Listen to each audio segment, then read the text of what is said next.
సాంస్కృతిక రాజధానిగా పిలిచే ప్రాంతం రాజరాజ నరేంద్రుడు పరిపాలించిన సుందర తీరం ప్రస్తుతం మాదక ద్రవ్యాల బారిన పడి గంజాయికి డ్రగ్స్ కి కేర్ ఆఫ్ అడ్రస్ గా మారిపోయింది.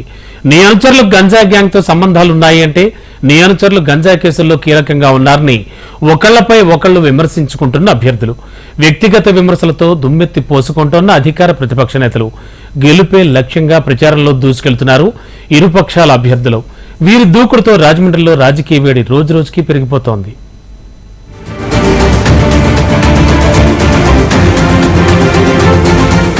రాజరాజ నరేంద్రుడు పరిపాలించిన ప్రాంతం, దేశానికి ఎంతో మంది సంఘ సంస్కర్తలను ఇచ్చిన తూర్పుగోదావరి జిల్లా రాజమహేంద్రవరం రాష్ట్రంలోనే రాజకీయ చైతన్యం కలిగిన ప్రాంతం. ప్రస్తుతం రాజమహేంద్రవరంలో యువ నాయకులతో రాజకీయాలు వేడెక్కే, ఒకరిపై ఒకరు వ్యక్తిగత విమర్శలు చేసుకుంటున్నారు. గత ఎన్నికల్లో రాష్ట్రంలో జగన్ వేవ్ ఉన్నప్పటికీ రాజమండ్రి నగరం నుంచి టీడీపీ అభ్యర్థి ఆదిరెడ్డి భవానీ విజయకేతనం ఎగరేశారు. వైసీపీ అభ్యర్థి రౌతు సూర్యప్రకాష్ పై సుమారు 30,000 ఓట్ల మెజారిటీతో భవానీ విజయం సాధించారు. రాజమహేంద్రవరం నగరంలో బీసీ ఓట్లతో పాటు కాపు సామాజిక ఓట్లు అత్యధికంగా ఉన్నాయి. ప్రస్తుతం టీడీపీ, వైసీపీ అభ్యర్థులు బీసీ సామాజిక వర్గానికి చెందిన వారే కావడంతో పోటీ మరింత రసవత్తరంగా మారింది. ఎన్నికల్లో గెలిచేది నేనంటే నేనే అంటూ ఇద్దరు నేతలు ఎన్నికల బరిలో కాలు దువ్వుతున్నారు.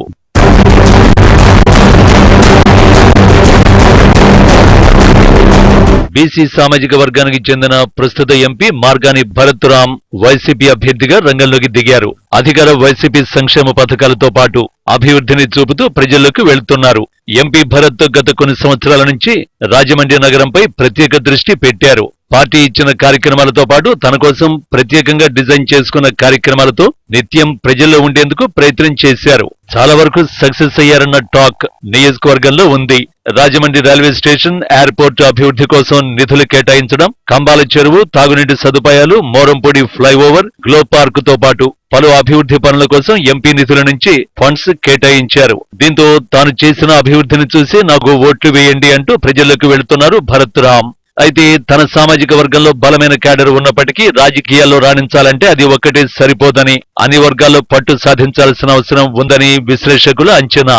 నియోజకవర్గంలో ప్రత్యర్థి టీడీపీ అభ్యర్థి బలమైన క్యాడర్ ను ఢీకొట్టాలంటే భరత్ మరింత కష్టపడాల్సిన అవసరం ఎంతైనా ఉంది.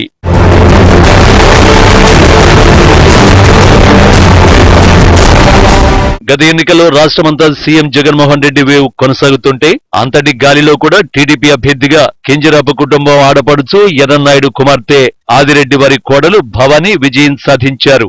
ఎమ్మెల్యే భవానీకి తోడుగా టీడీపీ యువజన విభాగంలో కీలక నేతగా ఉన్న ఆదిరెడ్డి వాసు రాజమండ్రి ప్రజల కష్ట నష్టాలలో ఉంటూ క్షేత్రస్థాయిలో పార్టీని బలోపేతం చేయడంతో పాటు వ్యక్తిగతంగా నియోజకవర్గంలో బలాన్ని పెంచుకున్నారు. గత 5 ఏళ్లలో అధికార పార్టీ ఒత్తిళ్లను తట్టుకుంటూ క్యాడర్ను కంటికి రెప్పలా కాపాడుకుంటూ వస్తున్నారు ఆదిరెడ్డి వాసు. కొంతకాలం క్రితం వాసుతో పాటు అతని తండ్రి మాజీ ఎమ్మెల్సీ ఆదిరెడ్డి అప్పారావు ఆర్థిక నేరాల కేసులో సెంట్రల్ జైలుకు వెళ్లడం రాష్ట్రంలో పెను సంచలనమే సృష్టించింది. అయితే అదంతా గిట్టని వారి కుట్రగా ప్రచారం జరగడంతో నియోజకవర్గంలో వాసుకి ఒక్కసారిగా సానుభూతి వచ్చింది. క్షేత్రస్థాయిలో వాసును బలమైన నాయకుడిగా స్థానిక ప్రజలు గుర్తిస్తున్నారు.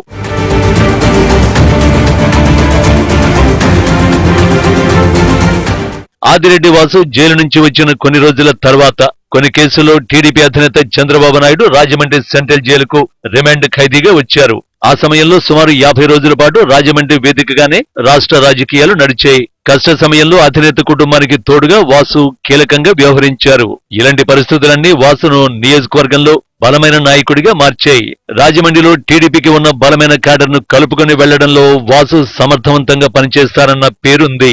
అంతేకాకుండా నగరంలోని చిరు వ్యాపారులు, భవన నిర్మాణ కూలీలు, విశాఖ, విజయనగరం ప్రాంతాల నుంచి వచ్చి స్థిరపడిన వాళ్లే అధికంగా ఉంటారు. వీరంతా ఆయా జిల్లాలో కింజరాపు కుటుంబాన్ని అభిమానించేవారు. దీంతో ఆటోమేటిక్ గా ఆదిరెడ్డి కుటుంబాన్ని కూడా తమ సొంత కుటుంబంగా ఆదరిస్తూ వస్తున్నారు. అంతేకాకుండా చిరు వ్యాపారులకు, ఇతర ప్రజలకు అవసరాలు తీర్చే నాయకుడిగా ఆదిరెడ్డి వాసుకు మంచి పేరుంది. ఇదంతా ఒక ఎత్తైతే పొత్తులో భాగంగా జనసేన పార్టీ నగర ఇన్ఛార్జి అత్తి సత్యనారాయణ పూర్తి మద్దతు ఇవ్వడం అదనపు బలంగా చెప్పుకోవచ్చు. నియోజకవర్గంలోని కాపు సామాజిక వర్గాన్ని తమ వైపు తిప్పుకోవడానికి ఇంకా కృషి చేయాల్సిన అవసరం ఉందంటున్నారు విశ్లేషకులు.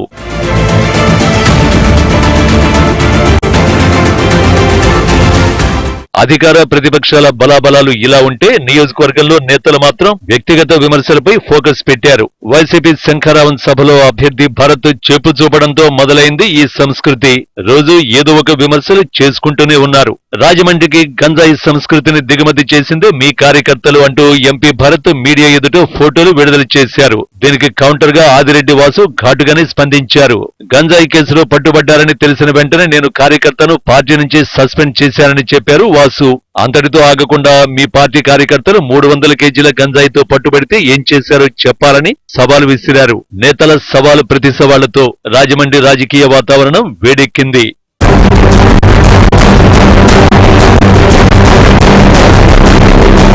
రాజమండ్రి నగరంలో ఇద్దరు బలమైన అభ్యర్థులుగా ఎన్నికల బరిలో దిగుతున్నారు. ఎవరికి వారు సామాజిక వర్గాల్లో బలమైన పట్టు కలిగి ఉన్నవారే. దీనికి తోడు ఆర్థికంగా బలమైన నేతలు. ఇక మిగిలిందల్లా న్యూట్రల్ ఓటర్లు, ఇతర సామాజిక వర్గాల ఓట్లను కొల్లగొట్టడమే. అయితే ఈ సెగ్మెంట్ల ఓట్లను ఎవరు సమర్థంగా ఆకర్షిస్తారు అన్నదే ఇప్పుడు అందరి ముందున్న ప్రశ్న. చూడాలి మరి ఎవరు సక్సెస్ అవుతారో, రాజమండ్రి రాజు ఎవరవుతారో.